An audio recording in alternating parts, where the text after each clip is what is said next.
What if I told you that some of the most powerful people in the entertainment industry, rappers, actors, even political figures, might be caught in a trap they can't escape? A trap set behind velvet ropes, million-dollar mansions, and private parties. A trap built not on fame, but fear. This isn't just another celebrity scandal. This is the story of a rumored blackmail machine that could rival the darkest secrets of Epstein Island. And at the center of it all, Sean Combs, Diddy, Puff Daddy, call him whatever you want. But the whispers around him are growing louder by the day. From the moment Dave Chappelle walked away from a $50 million deal and vanished to Africa, people started asking questions. Why would a man at the peak of his career give it all up? Was it just burnout? Or something much more dangerous? And what about Jamie Foxx, who suddenly collapsed from a mysterious illness right after reconnecting with old circles? Or the claims that Diddy's parties weren't just wild gatherings, but carefully staged traps, allegedly filmed and archived for leverage. Now, mix in the Church of Scientology, a group known for its obsession with control, surveillance, and secrecy. Add in elite crisis PR firms, secret societies like the Bull, and a history of powerful figures being protected at all costs, and you start to see a pattern. This isn't just a coincidence, it's a web. And the deeper we go, the more disturbing it becomes. Because maybe, just maybe,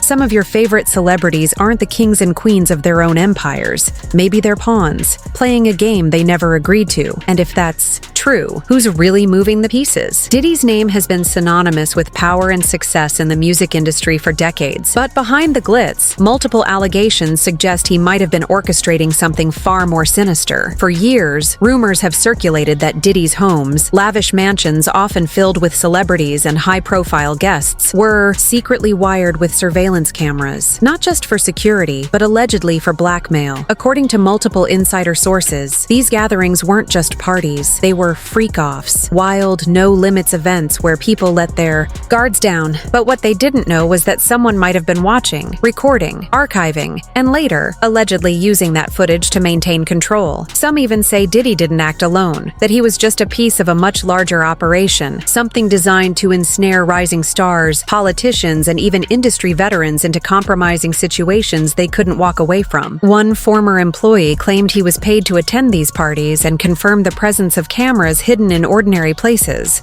light fixtures, bookshelves, speaker systems. These aren't just conspiracy theories whispered in the dark. Even mainstream media began to tiptoe around these accusations when former lovers and staff members started speaking out. The lawsuit filed by Cassie, one of Diddy's longtime partners, detailed disturbing patterns of control, being watched, being isolated, being owned. And all of it sounds eerily similar to tactics used in high-level psychological manipulation. But if Diddy really was recording people in secret, the question becomes, why? Was it for protection? Was it for power? Or was he just a cog in a much deeper, darker agenda? To understand how deep this rabbit hole goes, you have to talk about Scientology. The Church of Scientology has operated in Hollywood since the 1980s, building an empire of celebrity influence through secrecy, surveillance, and status. It doesn't just recruit members, it recruits stars, people with power, reach, and fame. And for years, critics have claimed that this church doesn't just control its followers, it owns them. Actress Leah Remini, once a devout Scientologist, now speaks out about what she calls mental manipulation and coercion within the church. In her book Troublemaker, she shares how even A-list celebrities like Jada Pinkett Smith were allegedly regulars at Scientology's Celebrity Center in Los Angeles. Jada denies being a member, but she admits to using Scientology-based educational systems and studying Dianetics. And her husband, Will Smith, opened a school that used teaching methods created by L. Ron Hubbard, the church's founder. The school was shut down after concerns over its ties to Scientology were exposed. Staff were revealed to be practicing Scientologists. The curriculum was rooted in Scientology principles, and behind closed doors, many say it was part of a wider plan to normalize the church's influence among black celebrities. And this is where Diddy's name resurfaces. Though he's never publicly stated an affiliation with Scientology, he's long been seen moving in the same social circles. Will and Jada, Jamie Foxx, Tom Cruise, people who either supported or had deep ties to the church. Could Diddy have picked up Scientology's most dangerous tool, blackmail? Dave Chappelle's exit from Comedy Central wasn't just career suicide, it was a message to those watching. When he turned down $50 million and flew to Africa, the public was confused. But in hindsight, many now believe it was his way of escaping something bigger, something terrifying. Online forums exploded with speculation. Some pointed to a secret group called the Dark Crusaders, allegedly made up of powerful black elites who had close ties to Hollywood, music moguls, and even religious organizations like Scientology. One outdated but widely discussed website, ChappelleTheory.com, suggested that these men tried to pressure Dave into compliance, that when he refused, they turned on him. Some versions of the theory even suggest his family was threatened. What's most disturbing is how these same themes keep coming up in other stories: isolation, threats, surveillance. The playbook doesn't change, and according to some former insiders, it's no coincidence. One ex-employee even claimed that Diddy was part of this group, intentionally targeting artists who resisted the mold. People like Chappelle, who refused to play along with the industry's unspoken rules. And if Dave was a target, if they really did try to break him, then his silence all these years might not be fear, it might be survival. Walking away may have saved his life. Jamie Foxx has always been vocal about his success and his connections in the entertainment world. But when he suddenly disappeared from the public eye due to a mysterious medical emergency, people began connecting the dots, especially those who remembered his close relationship with Diddy. Jamie once joked about filming Diddy's wild parties, walking in with a giant camera, joking around, documenting everything. But those jokes started to sound more serious after his hospitalization. Was it really just a medical issue or something darker? And then there's Katie Holmes, Fox's former partner, who was once married to Tom Cruise, Scientology's most famous figure. It all starts to feel like a tangled web, one that connects Diddy, Jamie, Katie, and Tom through both personal and professional ties. Leah Remini recounted stories of bizarre behavior at Tom Cruise's house, adult hide-and-seek, ritual-like activities, and guests who were deep in the church. She also claimed she saw Jada Pinkett Smith at Scientology centers frequently, despite public denials. All of it paints a picture of an inner circle, one where celebrity, control, and secrecy intertwine. Could Jamie Foxx have known too much? Could he have filmed something he wasn't supposed to? Whatever the truth is,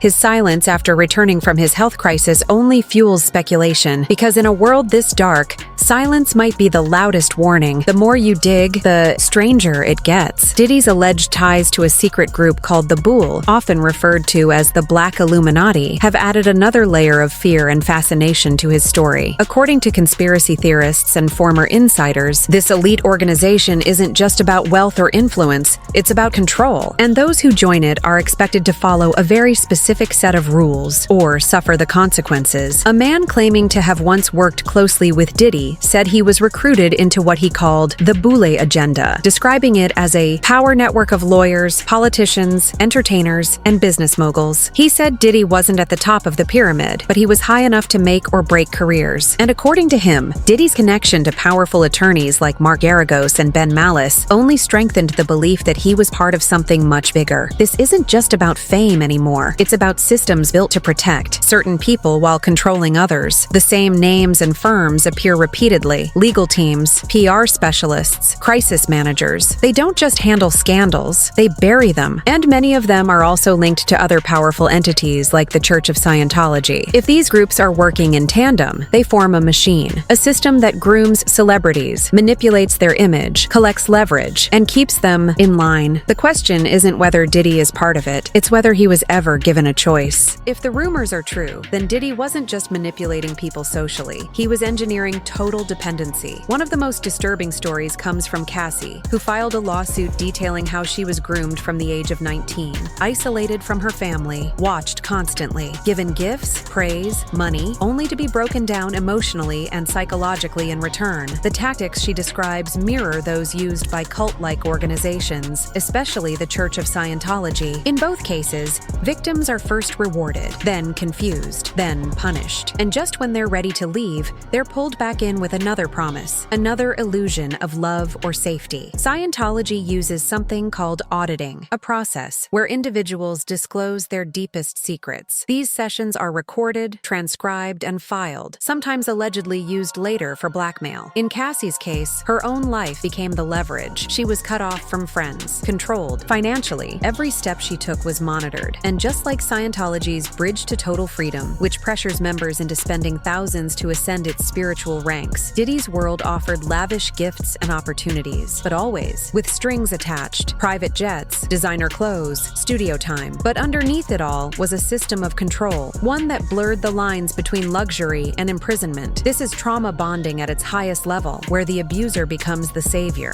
and victims feel grateful for the same person who is breaking them. It's a methodical trap, one where leaving becomes harder than staying. As the lawsuits against Diddy multiply and more names begin to surface, many are drawing comparisons to Jeffrey Epstein. The similarities are too chilling to ignore. A powerful man surrounded by celebrities and politicians, accusations of grooming, parties designed to lure in the famous and powerful, and, allegedly, hidden cameras to capture it all. But what's even more unsettling is the possibility that Diddy, just like Epstein, wasn't acting alone. Some believe he was a middleman, the frontman, the celebrity face of a far deeper and more sinister network, one that doesn't just control stars, it manufactures them. From the PR firm Citrine & Co.'s working with both Diddy and the Church of Scientology, to the presence of former intelligence-linked figures in these circles, the connections go beyond music or religion. This is about power, control, information. We've seen it before with Nicole Kidman's auditing records allegedly used against her, with Ashton Kutcher and Mila Kunis writing public letters of support for a convicted man,